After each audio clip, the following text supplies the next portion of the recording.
For example, Zhou wrote about the appearance of the king's procession in the year 1296. When the king went on an outing, he was accompanied by 300 to 500 ladies-in-waiting carrying candles in the daylight. He was escorted by a procession of horses, flags, and a band, as well as a retinue of female warriors.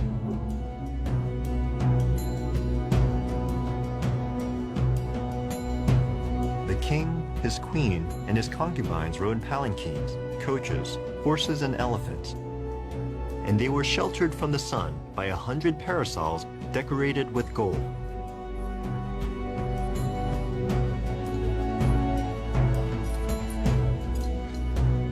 The tusks of the king's elephant were ornamented with gold, and the king carried a sacred sword in his hand. His hands were painted red, and he was surrounded by a battalion of elephants. There was a group of women who swept the road behind the king to erase any trace of the royal procession. If the king's procession was impressive, then his military resources were even more formidable.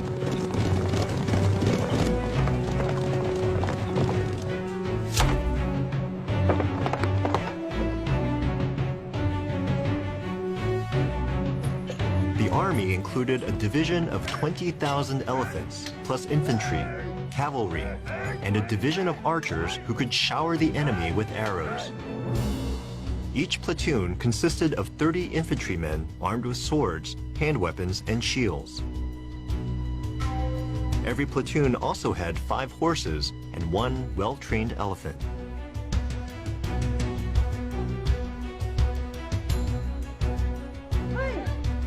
Women were also part of the military. The elite royal guard was entirely female, and women warriors fought beside men in times of war.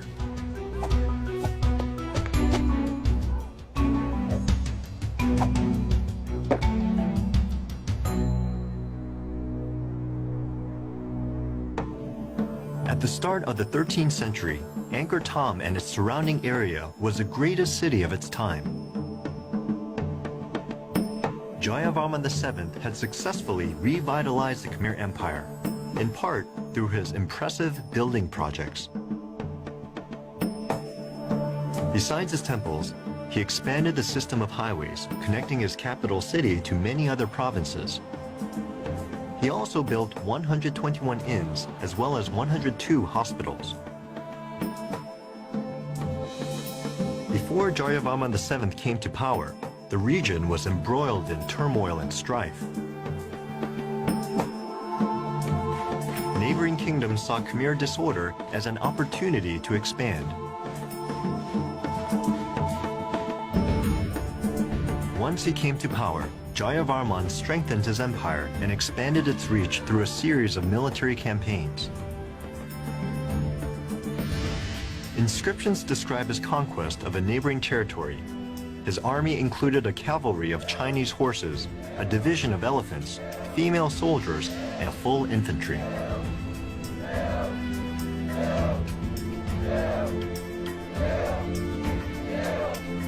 The newly improved highways offered more efficient routes for military travel.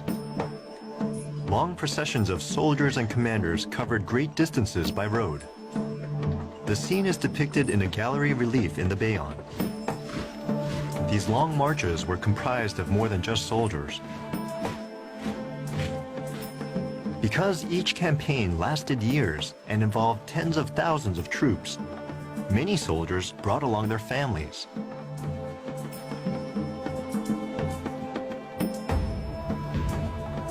It wasn't only a military mobilization, but a mass migration. Jayavarman VII's military conquests changed the history of both the Khmer Empire and all of Southeast Asia.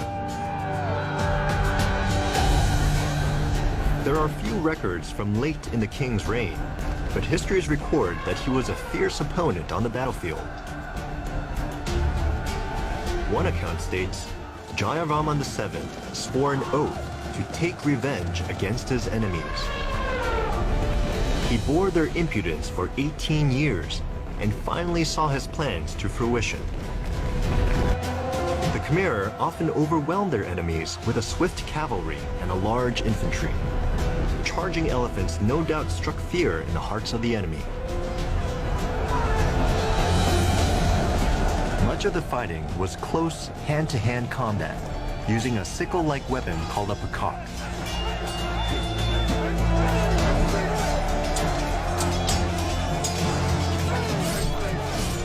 Khmer troops were renowned as well-trained, determined warriors.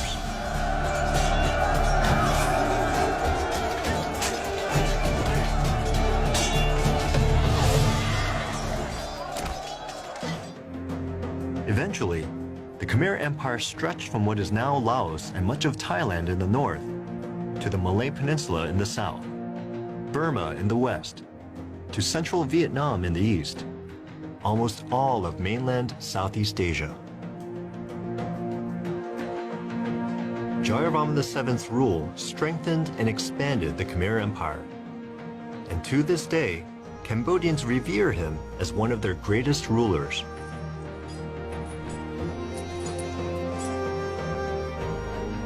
In the centuries since his reign, nature has obscured his capital city, the proud center of a powerful Khmer Empire. But the legacy of what he created endures. The stately terrace of the elephants, the haunting faces of Bayon Temple, and the many symbols of a deep Buddhist faith all continue to inspire visitors from around the world. Today, hundreds of monks still make pilgrimages to Angkor Thom to learn, teach, and worship as their ancestors did. Though modern conservationists cannot reverse hundreds of years of nature's advances, they can help us imagine how these palaces and temples once appeared and how they supported a vibrant and thriving Khmer civilization.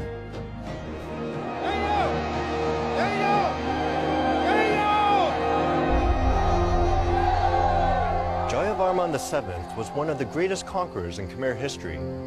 He came to power when he was nearly 50 and ruled for at least 3 decades.